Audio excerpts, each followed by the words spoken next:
Bonjour à tous, merci aux abonnés, merci à ceux qui suivent la chaîne. N'hésitez pas à liker, bien entendu, ça fait toujours plaisir et ça encourage à continuer les vidéos. Donc aujourd'hui on va parler du moteur hors-bord Tohatsu 4 temps et en 6 chevaux. Donc voilà, pourquoi aujourd'hui je vais vous parler de ce moteur? Parce que je pense, comme d'autres, il m'est arrivé une avarie que d'autres ont dû leur arriver. Donc vous voyez bien en bas, il manque un morceau. Et ce morceau c'est l'embase du moteur. Et donc j'ai démonté tout ça et donc je voulais vous faire partager avec vous pour éventuellement remettre en état ce type de pièces. Donc voilà, toutes les pièces sont là, tout est démonté. Voilà, l'embase. Les pièces d'entraînement, les rondelles, les vis, les écrous, etc., etc. Donc voilà, on va parler un petit peu de ça aujourd'hui. Donc on va commencer par l'embase qui est ici. Donc l'embase, elle va comme ça sur le moteur. Voilà. Donc maintenant on va parler des principaux organes qui constituent cette embase. Donc voilà, c'est parti. Donc de quoi est constituée l'embase? Alors déjà premièrement de l'embase elle-même, donc vue de dessus, et donc vue de côté, là où sort, où il y a l'hélice, voilà. Donc on va parler des principaux organes. Donc déjà pour commencer, donc tu as la partie ici, qui se trouve donc la partie qui va ici, au niveau de l'hélice, c'est ce qui maintient à tous les organes en place. Donc on peut s'apercevoir qu'il y a un petit joint torique pour l'étanchéité. Voilà. Ici vous avez un roulement. Voilà, on voit bien. Derrière ce roulement, on voit ici légèrement, il y a un petit joint torique, joint à lèvres, de façon à assurer l'étanchéité également au niveau de l'arbre, de façon à ce que l'eau ne rentre pas dans la partie mécanique, qui elle est lubrifiée par de l'huile. Donc l'huile et l'eau, ça fait pas un bon mélange. Après, on a l'arbre qui entraîne l'hélice, qui est constitué comme suit: un axe, l'hélice qui est vissée ici, l'axe, la cannelure pour y coincer l'hélice, pour qu'elle soit entraînée, un premier pignon. Ici, cette pièce, c'est le crabeau. On peut apercevoir dans le fond un petit ressort, son axe qui le maintient en place. Et voilà comment ça fonctionne. Voilà. Ici, vous avez un deuxième pignon qui vient se mettre comme ça. Bon, après, je vais vous expliquer comment ça va dans l'embase. Et vous avez le petit pignon qui vient ici. Voilà ce qui m'est arrivé. Le pignon est complètement HS. Et donc le pignon, il vient se mettre ici. Et le crabeau se déplace pour pouvoir entraîner tel ou tel pignon au niveau de ce petit pignon d'entraînement. Voilà. Donc le crabeau, lui, se trouve déplacé grâce à cette tige. Voici, qui a une forme un peu bizarre. Donc voilà, pour mettre en première le point mort et après la marche arrière. Hein. Donc voilà, elle a un petit méplat juste au-dessus. Voilà comment ça se situe.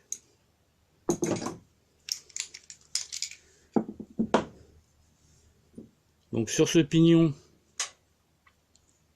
vous avez une espèce de bague en cuivre qui rentre dedans complètement. hein.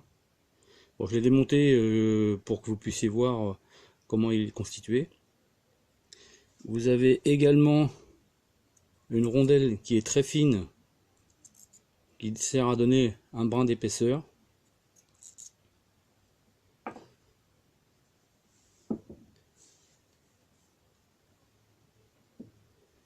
Donc ça, l'arbre rentre comme ça. Voilà. Ici vient un petit pion plat qui lui va venir dans le trou ici. Ensuite son axe qui arrondit au chaque bout. Il vient ici. Et donc, comme je le disais, quand c'est dans le fond de l'embase, cette pièce là, elle fait ça, on la déplace, voilà, on la déplace comme ça, et en la déplaçant, elle vient appuyer, voilà, regardez. Ouais, si je perds les pièces, ça va pas aller.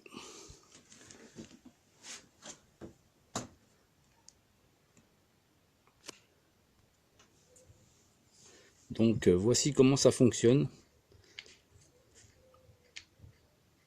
Quand vous actionnez donc marche avant ou marche arrière avec votre petit levier, ça vient soit relâcher, soit mettre au point mort. Donc quand c'est relâché, c'est en première, point mort, et puis marche arrière. Donc voilà, c'est assez dur, hein, forcément. Donc on continue.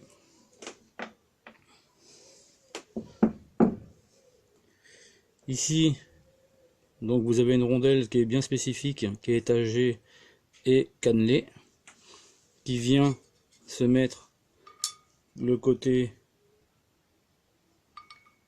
comme ça, étagé à l'intérieur à ce niveau-là.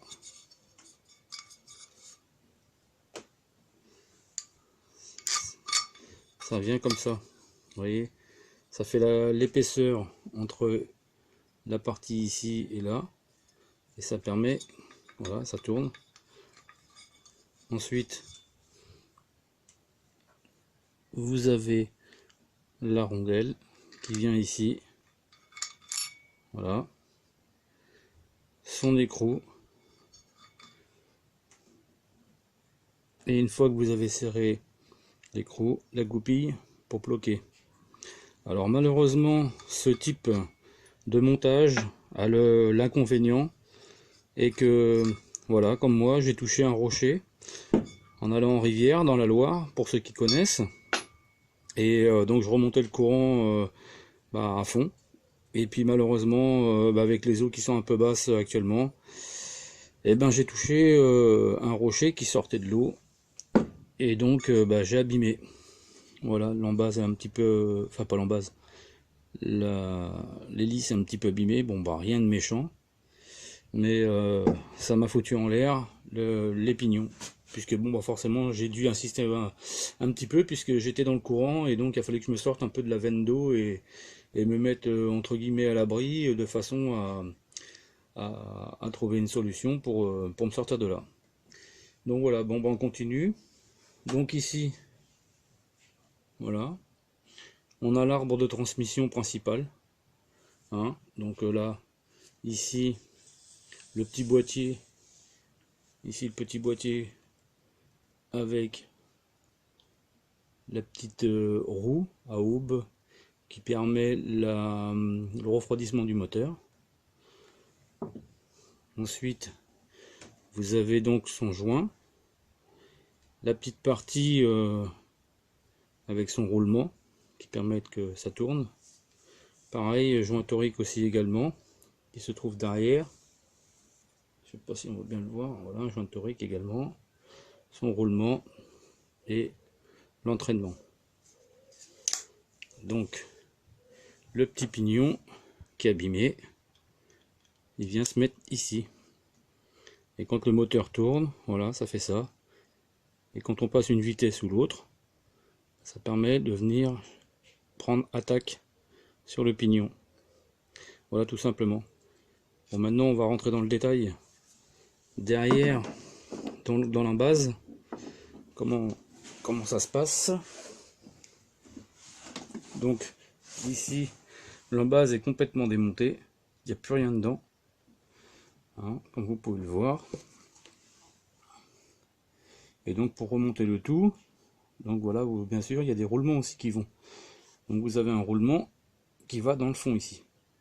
Et ce roulement, c'est celui-là. C'est un petit roulement à rouleau aiguille. Alors il a un sens. Là on voit un petit rebord. Et là il n'en a pas. C'est le roulement. Donc en fait, ce roulement, il va le côté du rebord, il va par-dessus. Et donc on le descend dans ce trou-là. Et on l'enfonce avec un petit tube de façon à ce qu'il soit dans son longement. Et on peut l'apercevoir après ici. Et on l'approche à quelques millimètres du bord pour garder une petite marge. Donc ce roulement-ci, on est bien d'accord, hein, voilà.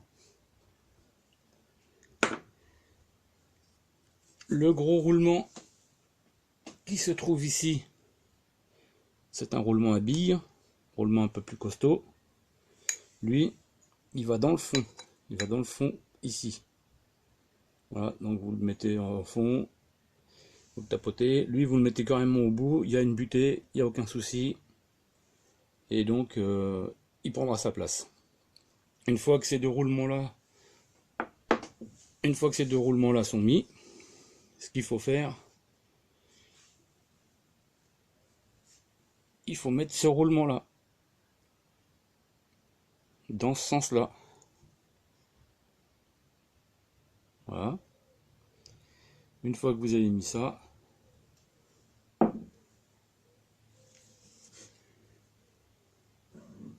vous prenez cet axe-là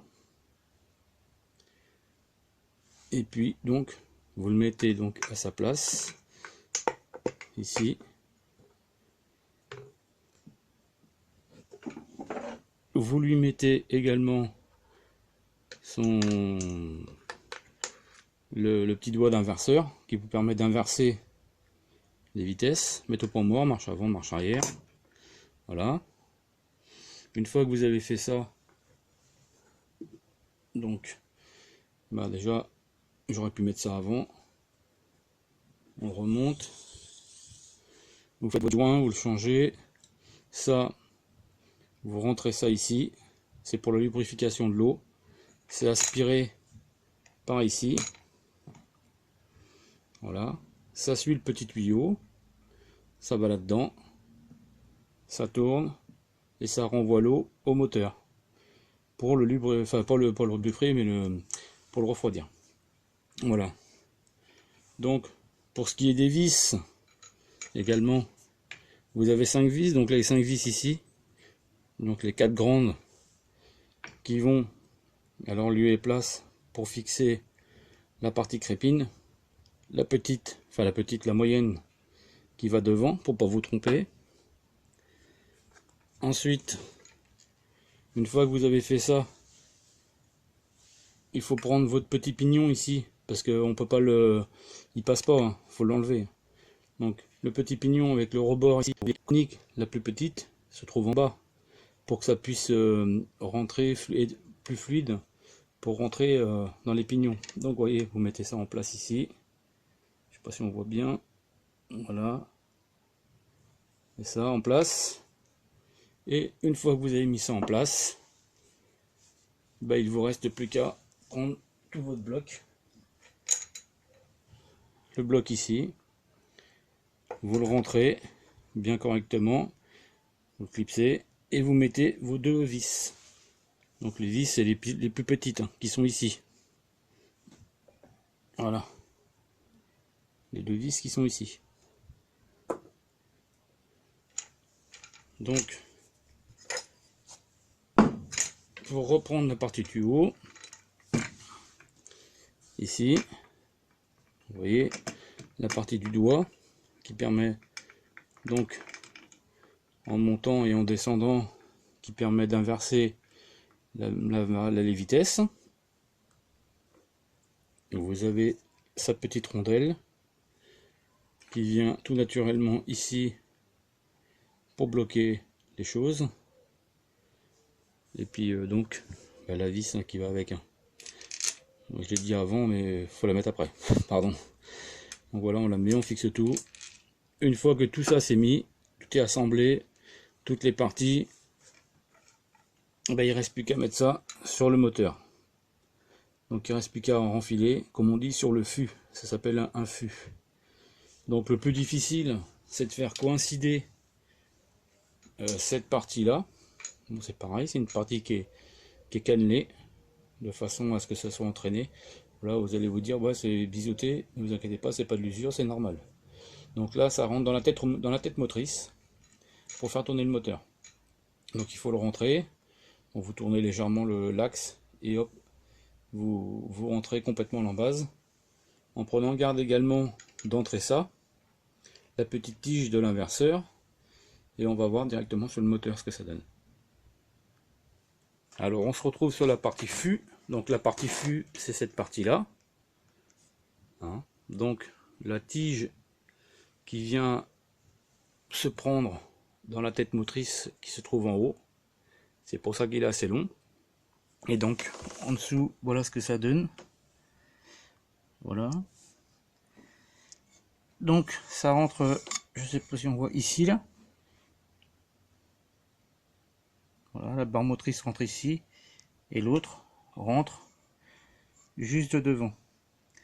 Donc ici on a un trou. Pourquoi il y a ce trou? D'habitude vous avez un petit cache comme ça. Donc le cache vous le retirez et ici on peut retrouver. Donc ici on retrouve comment on appelle ça, une petite pince qui est serrée avec une clé de 10 et qui permet de bloquer la petite tige qui remonte pour l'inverseur. Donc quand vous actionnez la poignée qui est ici, donc là il est en marche arrière, vous actionnez, marche arrière, milieu, point mort, en avant, marche avant, et ça permet de faire monter et descendre cette petite pince qui actionne cette partie là. Voilà, tout simplement. Bon, j'espère que j'ai été assez clair. J'espère que ça a pu répondre à quelques idées que certains se faisaient sur le démontage d'une embase. Qu'est-ce qu'il pouvait y avoir comme pièces à l'intérieur et comment les démonter ou les remonter. Voilà. Et donc pour terminer sur l'embase, bon, je pense que chacun connaît, enfin peut-être pas tout le monde, mais sur l'embase. Donc ici, voilà, vous avez une vis qui permet la vidange de l'embase, et ici qui permet donc la mise à l'air libre et de permettre de contrôler le niveau. Donc quand vous faites votre vidange, vous commencez, décidément, vous commencez par ouvrir celle du bas, vous mettez un seau en dessous, vous ouvrez celle du haut pour faire appel d'air, et ensuite, une fois que tout est bien vidangé, pour faire le remplissage, vous faites le remplissage par le bas. Donc vous mettez votre, souvent c'est vendu en tube, ou alors si vous avez une seringue spéciale, donc vous faites, vous mettez donc l'huile par le bas, vous remplissez, vous remplissez votre fût. Ça évite en fait que ça fasse des bulles d'air dans l'embase. Il ne va pas beaucoup d'huile dedans, hein. Vous avez pu voir que c'est pas tellement épais. Et donc après, l'huile elle devra ressortir par ici. Dès qu'elle ressort ici, vous prenez votre bouchon, votre vis avec votre joint, vous refermez et ensuite vous refermez en bas. Et votre vidange d'embase sera faite. Voilà pour ce qui est de l'embase. J'espère que cette vidéo a pu vous plaire. N'hésitez pas à liker, n'hésitez pas à vous abonner. Il y aura encore d'autres vidéos. Je vous remercie à tous. Et puis amusez-vous bien sur l'eau. À bientôt.